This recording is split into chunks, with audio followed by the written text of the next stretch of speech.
खबर आपको बताएं कि भाजपा के राष्ट्रीय अध्यक्ष जेपी नड्डा का दौरा है। कोर कमेटी की बैठक के बाद अब प्रबुद्ध जनों से संवाद, कई प्रबुद्ध लोग पहुंचे नड्डा से संवाद करने के लिए।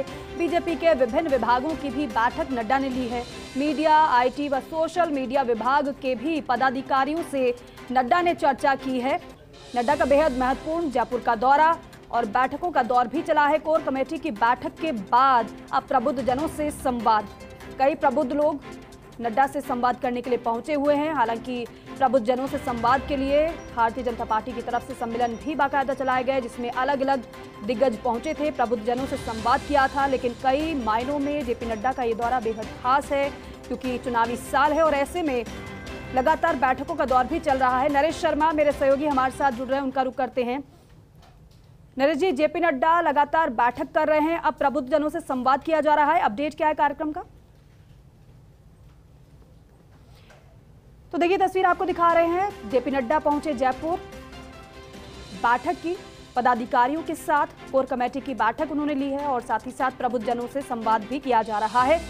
कई प्रबुद्ध लोग जेपी नड्डा से संवाद करने के लिए पहुंचे हैं और बीजेपी के विभिन्न विभागों की बैठक भी जेपी नड्डा ने ली है। मीडिया, आईटी और सोशल मीडिया विभाग के भी पदाधिकारियों से चर्चा की है। नरेश शर्मा मेरे सहयोगी हमारे साथ जुड़ रहे हैं, उनका रुख करते हैं। नरेश जी, फिलहाल ये जेपी नड्डा के कार्यक्रम का अपडेट क्या है? क्या प्रबुद्ध जनों से अभी भी संवाद हो रहा है?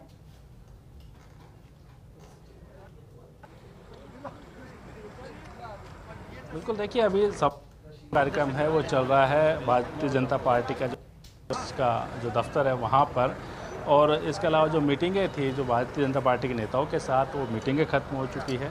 तमाम नेता है वो निकल रहे हैं, लेकिन जो प्रबुद्ध जनों के साथ संवाद वो भी चल रहा है। कुछ देर में औपचारिक रूप से जेपी नड्डा है वो मीडिया से बातचीत करेंगे और जो पूरे दिन भर जो मंथन चला, जो रणनीति बनी, जो मुद्दे तय हुए, जो आगे की प्लानिंग हुई है, जो रोड मैप तय हुआ है, उसके बारे में बात करेंगे। और इसके अलावा साथ ही किस तरह से जो चुनाव जीतने की जो रणनीति बनाई है उसको लेकर भी चर्चा की जाएगी। यहाँ पे केंद्रीय मंत्री गजेंद्र सिंह है वो यहाँ पे आए हैं, वो एक बार फिर से आए हैं, वो भी लगातार मैं करूँगा पूरी बाइट करूँगा। ठीक है। गजेंद्र सिंह अभी फिर से जो भारतीय जनता पार्टी के दफ्तर में पहुँचे हैं, वो तस्वीरें आपको दिखाए हैं। कुछ देर बाद जो है औपचारिक रूप से मीडिया से बात। लेकिन अगर हम यहाँ तक की बात करें, अब तक का जो कार्यक्रम हुआ, अब तक की जो बैठकें हुई है, सबसे पहले कोर कमेटी की बैठक हुई थी और कोर कमेटी के बैठक के बाद में जेपी नड्डा ने भारतीय जनता पार्टी के जो वरिष्ठ नेता है उनसे 1-to-1 संवाद किया। 1-to-1 संवाद करने के बाद में यहाँ पूरा ब्रीफ लिया कि किस तरह से यहाँ पे मुद्दे तय होने हैं, किस तरह से जो है वो चुनावी जो मैदान है उसमें जाना है, और ख़ासकर जो विभिन्न यात्राएं निकलनी है, विभिन्न कार्यक्रम होने हैं, सरकार के खिलाफ आंदोलन होने हैं, उनको लेके बात की। और इसके अलावा अगर हम बात करें यहाँ पे तो उसके जो प्रबुद्ध जन है, कुछ जो चयनित है, उनको बुलाया गया, आमंत्रित किया गया है, उनके साथ जेपी नड्डा का संवाद चल रहा है अभी भारतीय जनता पार्टी के इसी दफ्तर में। और कुछ देर में वो संवाद कार्यक्रम खत्म होगा, तब जो है वो यहाँ पे वो बातचीत करेंगे, मीडिया से बातचीत करेंगे। उनका गुजर है वो यहाँ पे है, वो भी मीटिंग में हिस्सा लेके आए हैं। पार्टी ने एक बार फिर से आपको जगह दी है राष्ट्रीय कार्यकारिणी में, क्या कहेंगे यहाँ?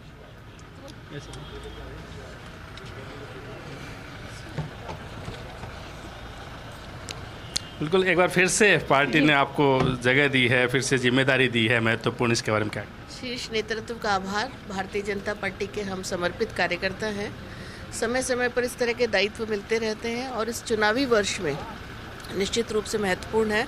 और आज हमारे नेशनल नेतृत्व यहाँ पधारे हैं, उनका मार्गदर्शन लेकर हम राजस्थान में पुनः भारतीय जनता पार्टी की सरकार बनाएंगे। चुनावी मैदान में उतरेंगे, लेकिन बहुत से मुद्दे पार्टी ने तय किए, खासकर जो महिलाओं पर अत्याचार का मुद्दा पार्टी लगातार उठाती रही है।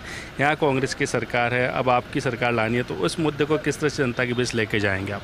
देखिए, महिला अत्याचार मुद्दा नहीं है, ये हर सरकार की प्राइम ड्यूटी होती है कानून व्यवस्था को दुरुस्त करना, जिसमें ये सरकार पूरी तौर से फेल रही है। किसानों के से इनके वादे हों या युवाओं की पेपर लीक का मुद्दा, महिला अत्याचार में आज वीरों की धरती शर्मनाक स्तर पर नंबर 1 बन चुकी है।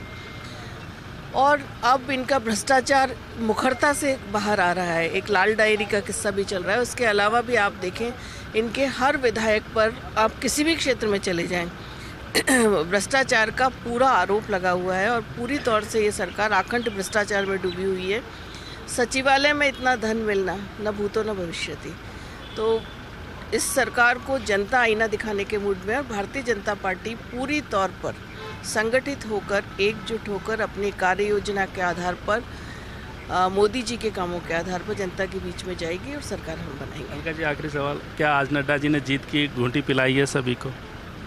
देखिए, वो हमारा शीर्ष नेतृत्व है और उनका मार्गदर्शन हमेशा कार्यकर्ताओं को नई ऊर्जा, नई चेतना देता है और उसी ऊर्जा के साथ हम चुनावी मैदान में कूदेंगे और निश्चित रूप से भारतीय जनता पार्टी जीतेगी। एक बार फिर से आपको बधाई, फिर से जिम्मेदारी मिलने के लिए। तो बिल्कुल देखिए किस तरह से जो मीटिंग हुई, क्या बातचीत हुई, लगातार का गुजर ने यहाँ पे बताया है। और साथ में अगर हम बात करें यहाँ पे तो जो नेताओं से आज 1-to-1 संवाद किया है वो काफ़ी महत्वपूर्ण है, क्योंकि चुनावी जो बिगुल बज रहा है, चुनाव होने वाले हैं, उससे पहले जो रणनीति बनाना काफ़ी महत्वपूर्ण है और रणनीति यहाँ के मुद्दों के अनुसार बनेगी कि राजस्थान की जो सरकार है उसको किस तरह से घेरे, ये बीजेपी की रणनीति रहेगी।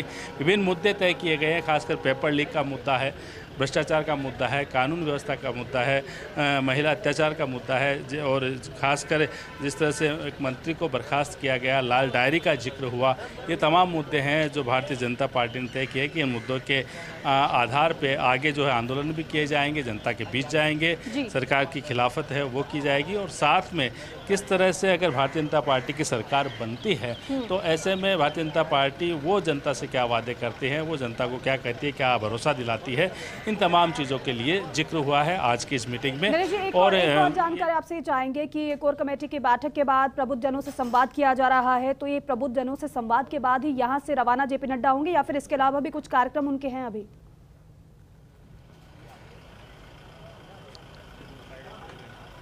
देखिए, अभी इस बारे में कुछ देर में आधिकारिक रूप से बताया जाएगा कि सीधे एयरपोर्ट जाएंगे या एक जो निजी कार्यक्रम है उसमें भी उनके जाने की जो चर्चा लगातार चल रही है। तो जब यहाँ से ये मीटिंग जब खत्म होगी उसके बाद ये तय हो पाएगा। लेकिन महत्वपूर्ण बात यह है कि पार्टी नेताओं से मिलने के बाद प्रबुद्धजनों से मिलना, यानी एक तरह से ये एक फीडबैक भी है, फीडबैक कार्यक्रम भी एक तरह से कि जनता क्या सोचती है, प्रबुद्धजन है वो क्या सोचते हैं, वो भारतीय जनता पार्टी से क्या अपेक्षा रखते हैं, खासकर राजस्थान में वो किस तरह के मुद्दे चाहते हैं और जो उनकी तरफ से जो फीडबैक मिलता है उसके आधार पे भी संभवतः आने वाले दिनों में कुछ मुद्दे तय होंगे। तो ये जो मैराथन बैठक रही आज दिन भर की काफ़ी महत्वपूर्ण है, खासकर एक रोड में। ठीक है नरेश जी, आप नजर इस पर बनाए रखिएगा। फिलहाल के लिए आपका बहुत शुक्रिया पूरी जानकारी के लिए।